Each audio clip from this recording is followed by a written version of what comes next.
Assalamualaikum warahmatullahi wabarakatuh. Hari ini kita bakal bahas tentang Suzuki XL7 lagi ya. Mobil pegangan gua. Mungkin sedikit berbagi tips dan trik lagi di mobil ini. Ya, kalau misalkan kalian tahu, mobil ini kan AC-nya sudah cukup advance ya, artinya lengkap.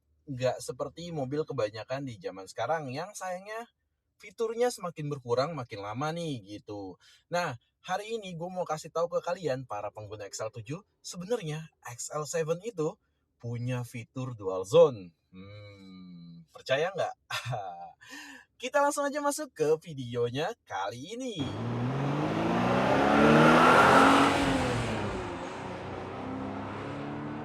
Yuk langsung aja pertama kita nyalain dulu mobilnya nih. Karena kebetulan lagi parkir ya. Dan gue pengen bikin video ini gitu. Yang pertama gue jelasin dulu dari fitur AC-nya itu sendiri. Kita langsung lihat ke arah AC-nya nih. Dan inilah dia tampilan dari AC Suzuki XL7. Yes, ini sudah digital. Dan yang luar biasanya lagi di zamannya ini sudah auto climate. Untuk sekelasnya sih cukup advance menurut saya ya. Jadi auto climate itu beda ya dengan yang misalkan kalau sekarang tuh mungkin rival-rivalnya juga sudah mulai digital, tapi masih ada yang menggunakan max cooler. Nah, kalau max cooler itu ya sebenarnya sifatnya hanya membesarkan fan ke tingkat maksimal serta menurunkan suhu ke tingkat yang paling rendah. Sedangkan kalau auto climate seperti yang di hadapan kalian ini, nah misalkan kita tekan autonya ya, dia akan menyesuaikan antara speed fan dengan temperatur yang ada. Misalkan di sini tertera angka 26 derajat Celcius, maka speed fan-nya cukup di 1. Nah, kalau di auto ketika suhu menunjukkan 26 derajat, dia speed fan-nya di 1. Tapi kalau kita turunkan ya, misalkan kita mau di 18 derajat katakan. Karena panas ya Indonesia dan terutama di Jakarta juga cukup panas. Nah, ketika kita turunkan ke 18, tadi bisa dilihat prosesnya teman-teman. Kalau setiap penurunan itu speed fan akan menyesuaikan sesuai dengan suhu yang diinginkan.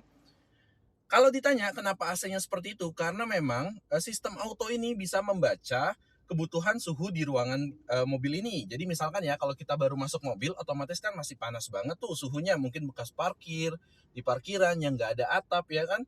Nah itu suhunya cukup tinggi, ketika kita baru nyalakan AC-nya, kita pengen di suhu 18 derajat, otomatis AC akan membaca ini membutuhkan hembusan angin yang cukup kuat supaya bisa mengejar suhu yang dituju alias si 18 derajat tadi gitu. Makanya kenapa ini kalau sistem auto itu lebih advance ya. Nah kemudian fitur auto ini nggak hanya tentang penyesuaian speed fan dengan derajat temperatur yang diinginkan, tetapi juga persoalan tentang arah semburan AC. Yes, yang memang kita tahu ya XL7 arah semburannya masih lengkap dari mulai, nah bisa dicek di sini di mode ya, dari mulai kepala, kemudian kepala dan kaki, kemudian ini ada kaki aja, dan defogger serta kaki. Jadi masih lengkap banget, defogger depannya masih ada. Sistem autonya itu juga bekerja di titik tersebut. Kita balikin dulu lagi ya ke tipe auto. Ketika di tipe auto, suhu 26 derajat, dia masih mengarah ke kepala saja. Tetapi ketika kita masukin ke temperatur yang masuk ke heater ya, karena memang nih XL7 sudah ada heaternya, kita coba. Nah, ketika masuk suhu 27 derajat, otomatis arah semburan juga menyesuaikan agar mengejar temperatur yang diinginkan. Ini langsung ke kepala dan ke kaki. Jadi dibagi nih supaya suhu yang diinginkan tercapai. Kemudian kita geser lagi ya. Nah, bahkan kalau di 30, itu kalau sistem auto kita nyalakan, arah semburannya hanya ke kaki saja seperti itu. Jadi mungkin tampaknya nih defaultnya kalau secara auto, untuk heater itu posisinya akan menghembuskan ke arah bawah. Mungkin menghindari panas langsung ke muka gitu ya. Karena memang yang ditujukan kan untuk kabin yang terasa hangat ya. Kalau hangatnya langsung ke muka mungkin nggak enak kali ini. Makanya di sistem auto dia langsung ke arah bawah alias kaki seperti itu. Urusan pertombolan gue nggak akan panjang kali lebar. Yang jelas ini semuanya masih physical button, jadi enak banget. Dan untuk di sini ada dua buah putar-putaran. Yang pertama untuk speed fan, yang kedua ini untuk temperatur. Nah kalau untuk nyalain sendiri ada dua buah cara. Yang pertama kita langsung klik aja tombol auto sehingga AC-nya berfungsi dan langsung masuk sistem auto climate. Speed fan-nya langsung kenceng ya. Kalau misalkan cara lain itu bisa juga dengan memutar putar-putaran ini. Nah, putaran speed fan-nya diputar, jadi kita masuk ke mode AC yang normal tanpa auto. Kemudian di sini lengkap ya, nggak hanya cooler tapi juga sampai heater nih yang warnanya merah, jadi anginnya panas. Kemudian di bawahnya tombol rear defogger ya, di mana kaca belakang dari XL7 ini kan ada garis-garis ya. Nah, itu adalah garis-garis pemanas. Jadi untuk menghilangkan embun bisa kita aktifkan di sini.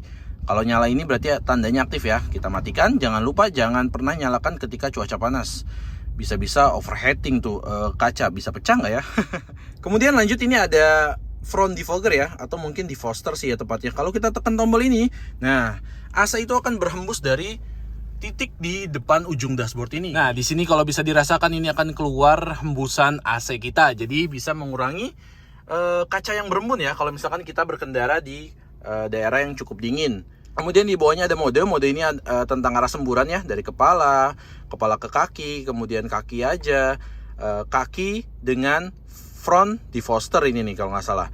Nah, kemudian balik lagi ke kepala. Di sini fitur auto yang tadi ya. Kemudian di sini tombol AC atau air conditioner ini nih. Kalau misalkan mungkin waktu itu saya sempat sih, beberapa teman saya terutama perempuan yang mengeluhkan AC mobilnya kurang dingin nih, perlu servis di mana ya, minta sarannya dong bro. Padahal AC-nya itu nggak kenapa-napa. Penyebabnya cuman gara-gara tombol AC-nya ini nggak aktif ya. Jadi yang keluar ini hanya hembusan angin aja tanpa ada air conditioner atau pendinginnya. Jadi dipastikan aktif ya, jangan langsung ngeluh mobilnya nggak dingin. Kemudian di sini ada tombol mematikan AC-nya ya. Dan yang terakhir ini ada open close air-nya ya. Kalau misalkan kita butuh udara dari luar, pengen masuk ke dalam kabin, mungkin kalau di puncak kali enaknya ya gitu. Jadi dapat udara yang segar ke dalam kabin, tapi tetap nyalakan AC, nggak mau buka kaca. Ini fitur yang bisa dipakai. Nah, bisa dilihat ya kalau ditekan sekali berubah nih, akan masuk udara dari luar dan dimasukkan ke dalam kabin seperti itu. Cuman kalau di Jakarta banyak mobil, macet, banyak gas buangnya, mendingan ditutup karena baunya nggak enak banget gitu. Nah, lanjut ya, ngomongin masalah heater di mobil. Serius, kalau mobil masih lengkap ada heaternya, itu saya suka banget. Kenapa? Karena memang mungkin ya di Indonesia bukanlah negara dengan 4 musim yang ada musim saljunya. Jadi kita nggak terlalu sering menggunakan heater. Tapi di Indonesia itu juga ada musim hujan bro. Kalau musim hujan saya udah pernah bikin video shortnya ya. Nah jadi waktu itu gue di rumah sakit. Terus parkiran rumah sakitnya tanpa atap. Dari lobi rumah sakit sampai ke parkiran itu otomatis gue lari nerobos hujan. Dan ya jelas basah semua nih, dari mulai kepala, baju, celana sampai ke kaki. Kaki kebetulan pakai sendal sih, kalau pakai sepatu lumayan tuh sepatunya basah. Nah kemudian yang bikin nyaman dengan adanya heater ketika masuk kabin kan basah semua nih ya.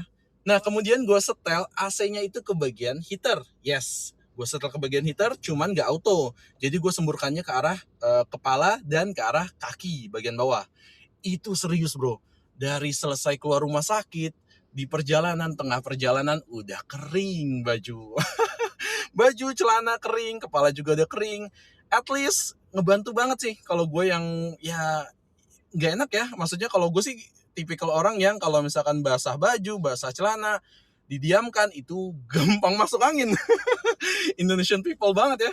Nah itu dia, jadi menurut gue AC dengan heater itu gak hanya dibutuhkan di 4 musim aja, yang punya musim salju atau musim dinginnya ya, tapi yang punya musim hujan juga ngebantu banget. Nah terakhir kita bahas hal yang menjadi judul video ini. Pasti teman-teman juga, mana nih bro, katanya dual zone. Ini dual zone, tapi dual zone-nya unik nih. Jadi kalau misalkan kita setting ya di suhu yang high, ini kan panas nih, otomatis yang keluar dari kisi-kisi AC kita anget bro, serius. Jadi kalau misalkan kita liburan ya, orang Jakarta mungkin sering liburannya ke puncak, ini lumayan banget ngebantu kalau cuaca di puncak berkabut, ataupun yang saya bilang tadi ketika hujan. Nah kita sudah setting di high ya. Kemudian kita keluar sedikit dari mobil. Wait a minute.